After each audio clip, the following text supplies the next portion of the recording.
Hello, everyone. Welcome back to Meet Your Mission. My name is Kalyna White. I'm a manager with GTSC's Homeland Security today, and I'm excited to talk to Kim Weissman today, who's a senior communication advisor on the Biometric Entry and Exit Program and Travel Innovation at CBP. Meet Your Mission is a program to talk to lovely women like Kim Weissman about their careers and jobs and the many opportunities there are within the federal government and federal careers. So, Ms. Weissman, thank you so much for talking with us today. We really appreciate it. To kick it off, your job title, what exactly does it mean and what does it entail?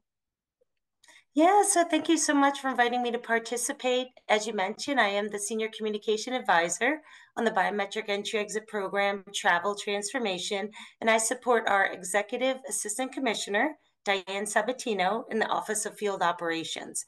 And so mainly my job is very multifaceted.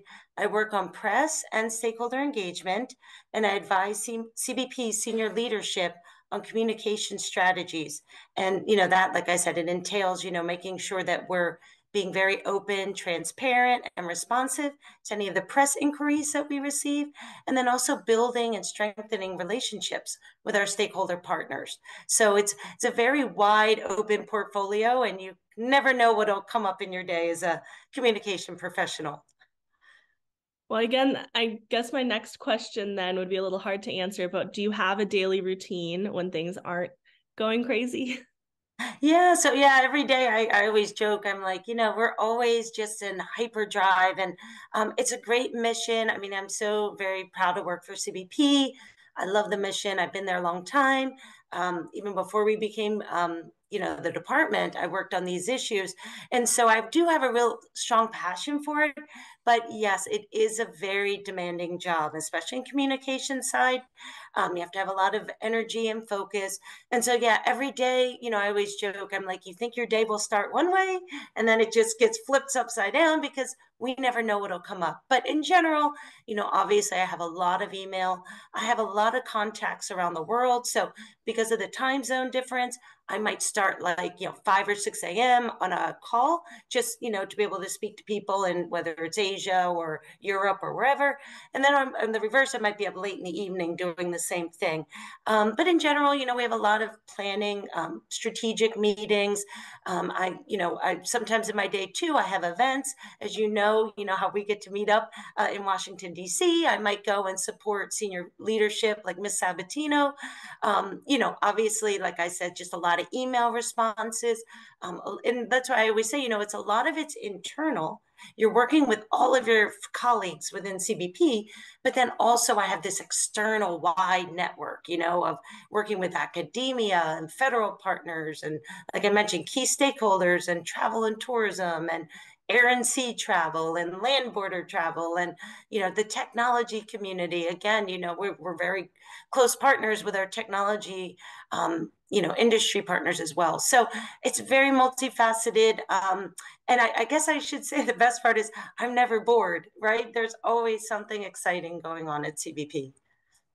Awesome. And how did you end up in your position? What was your journey to this job that encompasses almost everything? Yeah, so I studied communication, specifically public affairs and international affairs. And I got my master's in London, and I was very excited to get that kind of, world kind of view at the London School of Economics. A lot of people from all over the world. And I could see the United States from this outside perspective, which was really cool. I knew I wanted to do something in diplomacy. I really thought I wanted to be a foreign service officer. So I went and did an internship at the State Department, got to know the people, and I was in the Office of Public Affairs. And at the time, someone there said, Kim, with your background, you should be a presidential management. It was called internship then. Now it's called presidential management fellow. And so it was this whole application process, this long day of interviews. And fortunately, I got selected and I was very excited about it. And so you get to choose from a variety of jobs within the federal government. I had an advisor at State Department say, Kim, you could stay here, but if you really want to learn crisis communication, go to the former Immigration and Naturalization Service. So, the former INS. I had the inspection portfolio and I had refugees and asylees. It was like the international affairs. So I had a great time in the press office, learned from so many people, supported the commissioner of INS. And then sadly, I wasn't there very long when we had 911, tragic events of that horrible day. And so everything changed, of course. They abolished INS. We became the Department of Homeland Security. I went over to CBP. And at that time, I was the lead spokesperson for the entry exit office. So I mainly just continued that throughout my career. It started at CBP. I was there a few months, and then the department said, Kim, come join us. So then I went to US Visit. And then when the biometric entry exit program came back to CBP, that's where I came back in 2013. So it's kind of like, I said, oh, I came back to my CBP family and now continuing the journey, with communication. But I was very fortunate to be someone who can say, I actually studied and can leverage what I studied in my job role. So a lot of people will study things and they never really get to use it, and they're in a completely different field. And a lot of people always tell me that as well, that it's like, they're like, oh, Kim, it's really cool. You get to do what you actually really kind of wanted to do. And the reason I didn't become a foreign service officer, it was just going to be a little too difficult for me when they explained a lot of the kind of the movement of the positions and things like that. And I really couldn't be out of the country as long as you needed to be. So I'm just so happy that my job allows me to travel all over the world, yet my home base, the United States. That's excellent. Yeah, I know that there's so much travel just from trying to schedule with you that you do. Do you have a favorite place you would like to go? Oh gosh, yes. I mean, everyone always thinks I've been everywhere, but one day I would love to get to Australia. I'd love to get to Thailand. There's some other countries, but obviously I love Europe. London's one of my favorite places. It feels like a second home, given I studied there. I studied in Spain and Granada, so it's very close to me as well. So yeah, and my part of my international affairs was in European studies. So again, Europe is probably, one of my favorites, but I just have a passion to go all over the world and learn and meet new people. It's just, as you know, I mean, it's nothing can be more eye-opening than getting to see different cultures and then appreciate those cultures, but also appreciate what we have, at home. Absolutely. I always get homesick whenever I leave the country, just for like the road signs that are the same or what I'm used to, and just kind of little stuff that you don't necessarily think about when you travel. Um, Yeah, definitely. yeah. You've talked a lot about the mission of CBP and how the mission has kind of stayed the same for you in communication and engaging with stakeholders. How is your work meaningful to your personal mission?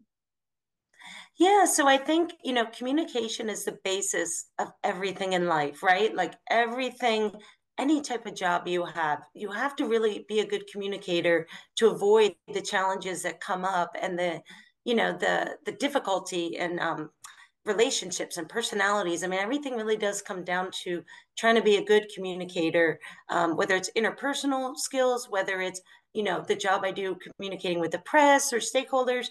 And so I feel that it's such a valuable piece of the CBP mission because, again, explaining that with biometric entry exit, we have been on a very proactive outreach campaign to talk about the benefits of facial biometrics. There's a lot of misperceptions about that, a lot of fears and concerns. And so by getting out there and communicating about it, we have been very transparent, and we've been actually, I think, lauded for that we are not hiding behind closed doors. We are very communicative and wanting to explain it and listen and learn from others, learn from other viewpoints, learn from the experts. So again, I think my role in particular, making sure that senior leadership, they're so busy, they have so many job responsibilities, and literally, defending our borders, which is a huge, huge responsibility. So I always have to, just make sure that I reminding them, hey, don't forget, I got to get you out there. We got to get out and communicate. And they really are so supportive. And I definitely I'm so blessed to work for Diane Sabatino because and the other senior leaders that I get to work for and support, because they really do take outreach very seriously and passionately, and it makes us a better agency because of that. Definitely. Yeah, I think communication is important in your career, and then you're right, interpersonally, just being transparent yourself about why you're acting a certain way or prioritizing certain things is helpful just in being a good person. Um, Yeah. so you mentioned wanting to go into the foreign service. What did you want to be when you were a little girl? Was that always the dream? Yeah. So no, when I was very young, so as you know, I love animals and especially dogs. So when I was very little, I wanted to be a veterinarian, right? So I was like, oh, this would be great um, to be able to be around animals all day and play with them. And again, I'm a little child, so I had a very small view of what a veterinarian actually does. But then when I found out that doggies actually, die, I was like, no, that's not going to work for me to be around loss. I'm very sensitive.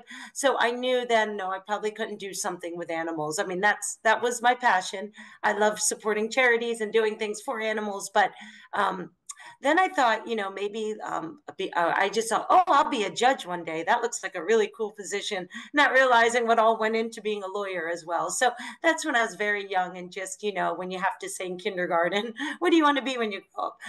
But I always knew, after getting into school and that, I always knew I was very outgoing and I always thought I want to do a communication job.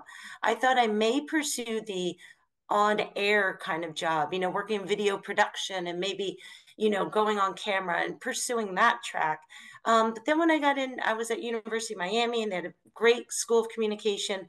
And they had, I really love the public relations track and the professors there. And they kind of encouraged me into that role and working with the press. And I was always a writer. I love journalism. I wrote for all my school papers, but I didn't think I would be a reporter. I kind of like the public affairs or press side. And then in college, I really thought I really love, my country. I really want to do something in the government. So I kind of just thought right away, I will do the federal government. Though I will say, I did apply for some private sector jobs out of school, and I did get offered an international public relations firm offered me, really great role, first role working on their team. It would have been international affairs, but I just always had that passion for the government job. So I've always been in government. I don't know the other side of it, but it's great I get to work with industry and keep up with my, counterparts on the other side. It sounds like you definitely have a passion for public service in general. Yeah, definitely. And as much as I can contribute in some way, it just makes me feel good, especially with my job. A lot of times it's very public leaning.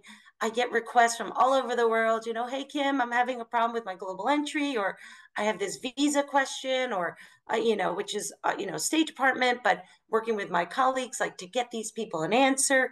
It's just very rewarding to know that, someone writes you and just thanks you so much, how much you like help them. And I always think, I would want someone doing that for me. So I like being able to do it for someone else. Excellent. And you just talked about your college experience and kind of your journey into your position. Do you have any advice for those going through the same thing, entering the workforce? Yeah, I would definitely say, I mean, I did many internships throughout my college years, and even my family was very fascinated that I was willing to take an unpaid internship when I had a master's degree. And I said, you have to understand the method to my madness. I need to get inside. You need to get to meet people. I didn't grow up in this area, in Washington, D.C. area. I had no connections here. So I came in literally just, wanting a career here. And that was the best move I ever made. I worked, at State Department. I got to meet so many people.